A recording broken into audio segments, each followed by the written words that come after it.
Luke in Tampa, Florida asks, why is there an ever-growing gap in the wealth between the rich and the poor? This is a very big talking point among leftists, progressive and or Keynesian economists. Yet I've not heard many Austrian economists address this point. Well, right now you do have a widening gap between the very rich and everybody else. So it's not just between the very rich and the poor. The middle class are also losing ground.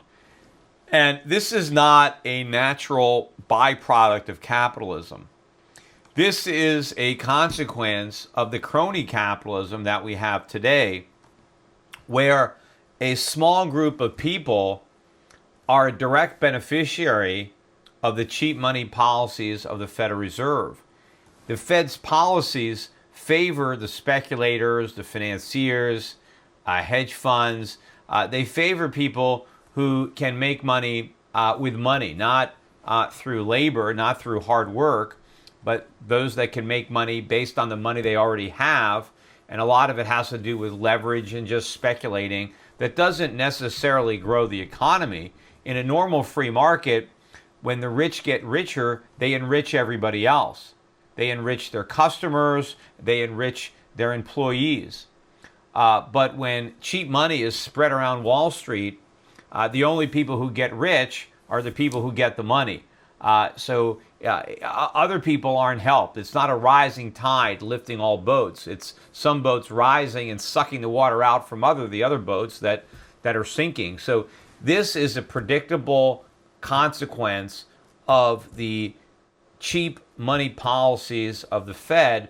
And it's also the result of the taxes and the regulations that make it harder to accumulate capital, that diminish the pool of capital that is available to finance legitimate investment, that creates real wealth and real employment opportunities, and because of all the laws, rules, and regulations that are passed supposedly on behalf of workers, having to do with workers' rights or civil rights or whatever it is, but all these rules and regulations simply make it more and more expensive to hire people, and as a result, employment opportunities are diminished, and so fewer people can climb up the ladder.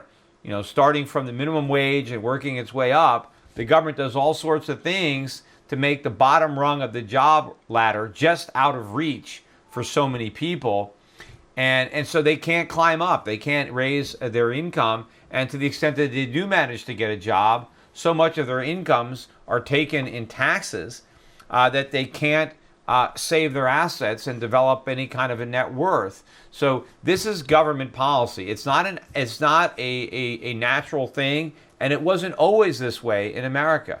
It's this way now because of the big government and the Federal Reserve policies that we're pursuing. So if we really don't want this big gap, if we want to narrow the gap, the solution is not to steal from the rich and give the stolen money to everybody else or to give it to the poorest of us. That's not going to work, right? That was the Soviet solution. It doesn't work. What we need to do is get government out of the way, get rid of all these rules, regulations, and taxes, and restore free market capitalism and constitutional government to the United States, and that will narrow the gap between the rich and the poor, and will also make everybody richer, including the poor and the middle class.